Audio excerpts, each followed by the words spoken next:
Hello दोस्तों, स्वागत है एक बार फिर से आपका मेरे चैनल पे लीगल न्यूज 127 पे। दोस्तों, आज की डेट में जो केस बढ़ते चले जा रहे हैं हस्बैंड वाइफ के मैट्रिमोनियम के, इनका रीजन क्या है? क्या आपने कभी सोचा है? इनका रीजन आप ही हैं, क्योंकि आप दोनों में आजकल है हस्बैंड वाइफ में होता क्या है बेसिकली, कोई किसी की बात ना सहन नहीं कर पाता। सहनशीलता होती है ना, एक तरफ से खत्म ही हो चुकी है। ईगो एक तरफ से आ चुका है। वो बोलता है तो मैं क्यों चुप रहूं, पत्नी बोल कैसे रही है या पति कैसे बोल रहा है, मैं क्यों पति की बात सुनूं, क्यों सास ससुर की सुनूं, उसके हिसाब से क्यों चलूं, या पत्नी ने क्यों ऐसा बोल दिया, मेरी माँ की बात क्यों नहीं सुन रही, उससे लड़ाई क्यों कर रही है। दोनों एक दूसरे से सोचते हैं कि ऊपर ही है बहुत ज्यादा। तो वही एक ईगो और ये जो सहन नहीं कर पाते ना एक दूसरे की बातों को, वो रिश्ते को खराब ही करते हैं। अब मैं आज बताऊंगी आपको, वीडियो में इस टॉपिक पे डिस्कस करूंगी कि पत्नी अगर आप पे झूठे केसेस कर देती है और तो आप कोर्ट जाते हो या नहीं जाते, तो इसमें कोर्ट आपको क्या फैसला देगी, होगा क्या, आखिर रिजल्ट आएगा क्या। और इसमें आपको बता दूं, एक ही रिजल्ट आएगा चाहे आप कोर्ट जाए ना जाए। और ये बात ये है कि उन पतियों की, जो कुछ पतियों की है जिन्होंने अपने माइंड में एक सेट बना लिया है कि हम जाएं या ना जाए, जैसे मेरे पास कमेंट्स आते हैं काफी ज्यादा कि होना कुछ नहीं है। तो मैं वही आपसे एक डिस्कस करूंगी इस वीडियो में। और चैनल पे आप मेरे नए जुड़े हैं तो जब तक चैनल को लाइक करना, शेयर करना, सब्सक्राइब करना बिल्कुल मत भूलिए। साथ ही बेल आइकन दबा दीजिए ताकि आपको टाइम टाइम पे मेरे वीडियो की नोटिफिकेशन मिलती रहे। तो दोस्तों देखो, अगर पत्नी यहाँ पे 498 का केस कर रही है, घरेलू हिंसा कर रखा है, या 125 CRPC से कर रखा है, या नए कानून के तहत 144 है, किसी में भी है, झूठे आरोप है, आपको पता है, प्रूफ भी आपके पास है, पत्नी गलत है, ये भी सब पता है। बट वही है कि कोर्ट में प्रूव करने के लिए, साबित करने के लिए सालों साल केसेस चलते रहते हैं। आपकी बातें सुनी नहीं जाती है, एविडेंस होते हुए आपके एविडेंस देखे नहीं जाते हैं। पत्नी आती है, वो चाहे जितना झूठ बोले उसकी बातों को सुना जाएगा, भले उसके पास कोई सबूत ना हो, फिर भी उसकी बातों को सुना जाएगा। जो वो कहेगी उसके हिसाब से फैसला दिया जाएगा। पैसा चाहिए, मेंटेनेंस चाहिए, एलिमिनी चाहिए, तो वो उसको दिया जाएगा। ये सबको पता है। जब भी इसी चक्कर में क्या होता है कि वो लेडीज है जिनके साथ कुछ नहीं हुआ है, वो इन कानूनों का दुरुपयोग कर रही है, और डे बाय डे केसेस बढ़ते चले आ रहे हैं। और पुरुष यही सोचते हैं कि हमारी तो कोई सुनता नहीं है, हम सही हैं, हमने कुछ अत्याचार नहीं किया पत्नी पे, फिर भी सबूत होने के बावजूद भी हमारी बात नहीं सुनता। चाहे हम पुलिस चले जाए, थाने चले जाए, कोर्ट कचहरी चले जाए, कुछ नहीं, गवाही की तो बात ही नहीं सुनते, एविडेंस होते हुए भी कोई देखता नहीं है। यही होता है ना अक्सर। तो आप लोगों के साथ भी यही होता है, तो प्लीज कमेंट में मुझे जरूर बताइएगा। और ये जो सोच है ना, सबसे पहले सोच को आप पॉजिटिव रखो, मैं यही कहूंगी। अब देखो, बात करती हूँ कि अगर पत्नी ने झूठे केसेस किए हैं आप पे, चाहे वो कोई भी किया रखा, 490 या DV मेंटेनेंस, तो सबसे पहले आपके पास नोटिस आता है। आप नोटिस रिसीव कर लेते हैं या नहीं भी रिसीव करते, रिसीव करते हैं आप रिसीव करेंगे कोई भी फैमिली मेंबर में, तो कोर्ट को पता चल जाएगा कि रिसीव हो चुका है।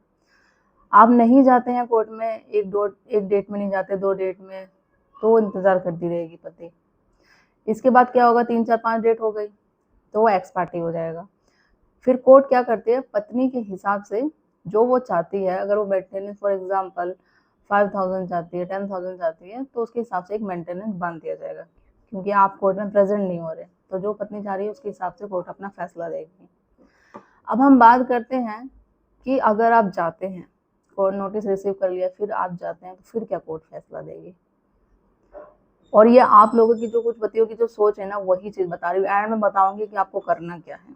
आप जाते हैं, प्रेजेंट होते हैं, प्रूफ भी है, साबित भी है, आप कर देते हैं सारी चीजें, फिर भी क्या होता है, यही रिजल्ट आएगा कि कोर्ट है जो पत्नी की ही सुनेगा। फिर भी आपकी बातें नहीं सुनी जाती है, मेंटेनेंस बांध दिया जाता है, इंटरव्यू मेंटेनेंस बोला जाता है, ठीक है केस तो बात की बात देखेंगे। पत्नी वो कोर्ट में ये चीजें क्रिएट कर देती है, पूरा माहौल, कि भाई मेरे पास तो पैसे नहीं है रहने के लिए, मैं अपना को मेंटेन कैसे करूँ, खाने पीने की बहुत प्रॉब्लम हो रही है, सारी चीजें रहने के लिए। तो जब तक केस का फैसला आएगा, कोर्ट भी यही सोचता था कि जब तक भाई तुम्हें हर महीने इतना इंटरव्यू मेंटेनेंस पत्नी को देना पड़ेगा, ताकि वो अपना गुजारा भत्ता से दे सके। तो वही बात हो गई, आप कोर्ट में प्रेजेंट हो या ना हो, कोर्ट है जो फेवर पत्नी के हिसाब से ही जो फैसला है वो देगा।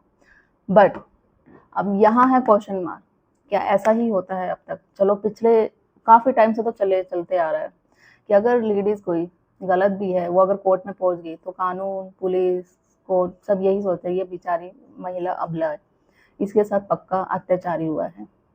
तो जो ये बोल रही है सही ही बोल रही है, तो इसको हमें न्याय देना चाहिए। ये होता था ऐसा, पिछले होता था जब भी कानूनों ने अधिकार लॉ बनाए थे कि जिनके साथ सच में लेडीज़ के साथ अत्याचार हो रहा है, ये इन कानूनों का इस्तेमाल करके अपने लिए हक ले सके। बट जिनके साथ सच में हो रहा है वो अब आज की डेट में क्या होता है, वो नहीं आती, अपने हक के लिए नहीं लड़ पाती है, वो घर में ही रह जाती है, वो रिश्ते, बच्चे, समाज क्या कहेगा, उन चीज़ों में ही फंस जाती है और वो अन्याय सहती रहती है। बट आज की डेट में ज़माना बदल चुका है बिल्कुल। अब वो कुछ लेडीज है तो ये रिश्ते को निभा ही नहीं पा रही है। अब वो बोलो या उनका रिश्ता और किसी के साथ हो रहा है शादी के बाद या शादी से पहले ही था, अब फोर्सफुली शादी कर तो ली पेरेंट्स के चक्कर में, बट अब क्या करें, लड़ाई झगड़ा करके रिश्ते को तोड़ना तो पड़ेगा। तो वही चीज़ आज हो रही है, या फिर डिमांड उनकी पूरी करो, डिमांड नहीं सुनी जा रही है, ये सास ससुर की क्यों सुनूं, सास की बातें क्यों सुनूं, नंद की बातें क्यों सुनूं। तो इस चक्कर में लड़ाई झगड़ा, ईगो, पैसा, या फैमिली वाले मायके वाले ज़्यादा ही फाइनेंशियल स्ट्रॉन्ग है, तो इस चीज़ों को लेके वो लेडीज़ें हैं जो कानून का दुरुपयोग कर रही हैं और पति को और अपने ससुराल वाले को परेशान कर रही है। मेन ये है कि भाई तुझे सबक सिखा दूंगी, तूने मुझे बोला कैसे, या मेरी सास ने बोला कैसे, तुझे जेल की चक्की पिसा दूंगी, देखना तुझे झूठे आरोप में फंसा दूंगी, ये कर दूंगी, वो कर दूंगी। मैं खुद भी एक ऐसी वीडियो देखती हूँ जो सोशल पे साइड्स पे होती है कि पत्नियां सच में, मैं तो खुद देख के हैरान हो जाती हूँ कि पति को कैसे टॉर्चर करती है। यहाँ तक मैंने देखा पति को मारती है, अपनी सास को भी मारती है। सीरियसली अगर आप इस हद तक गिर सकते हो तो आप शादी करते ही क्यों, मुझे ये समझ में नहीं आता। अगर उस रिश्ते में नहीं बनना चाहते तो क्यों शादी करते हो, क्यों दोनों फैमिलियों की जिंदगी बर्बाद करते हो। इससे क्या लगता है कि आपने एक जीत हासिल कर ली है सबक सिखा के ससुराल वालों को, ही पति को। कहीं ना कहीं आपको जाकर रियलाइज होगा कि आपने बहुत बड़ी गलती करी है। तो जिस दिन रियलाइज होगा ना, उस दिन फिर कोई आपके पास ऑप्शन नहीं बचेगा। आपके मायके वाले भी, आपके पेरेंट्स भी सपोर्ट नहीं कर पाएंगे। कब तक सपोर्ट करेंगे। और जब आप चाहोगे पति के पास जाना ससुराल में, तो उस वक्त बहुत देर होगी, क्योंकि आपने उस पर इतने आरोप लगाए थे झूठे, तो वो तो मना करेगा, फिर वो नहीं रखेगा चाहे कुछ भी कर लो। हाँ, अभी सही वक्त है, संभल जाओ। अगर आप अपना रिश्ता सच में संभालना चाहती हो, अगर हो गई है गलती कुछ भी है, तो अभी सही केस वापस ले लो। ये जो भी है कोर्ट कचहरी केस नहीं पहुंचा है तो अभी भी समझौता कर लो, सेटलमेंट कर लो, रिश्ता बच सकता है। नहीं तो एक बार अगर केस चला गया, मैं हमेशा बोलती हूँ कोर्ट कचहरी में, तो समझ लो रिश्ता कोर्ट कचहरी थाने में चला गया तो रिश्ता उसी वक्त आप लोगों का खत्म हो जाता है। फिर तो कुछ भी हो जाए, क्योंकि आप एलिगेशन लगाओगे, हस्बैंड भी लगाएगा, वो भी क्यों चुप रहेगा। तो वही चीजें चलती रहती है। तो आपको ये नहीं करना कि अगर कोर्ट दोनों के फैसले में होता कि आप जाओ पत्नी के झूठे केस में, नहीं, कोर्ट हमेशा फैसला पत्नी के फेस में देगा। ये ही आपकी बस गलत सोच है, आपको इसको बदलना है।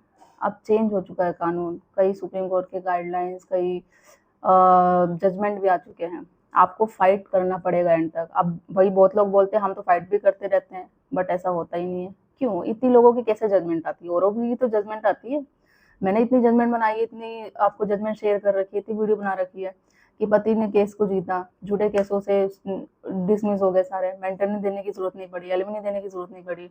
ये मैं नहीं कहती हूँ, ये कानून, ये हाईकोर्ट, ये सुप्रीम कोर्ट कहता है। वही बातें मैं आप तक आपको बताती हूँ कि ऐसा होता है, चेंज हो सकता है, केस जीते जा सकते हैं, सच्चाई की जीत हो सकती है। बस वो डिपेंड करता है आप पे, आप किस तरीके से अपने केस को फाइट कर सकते हैं।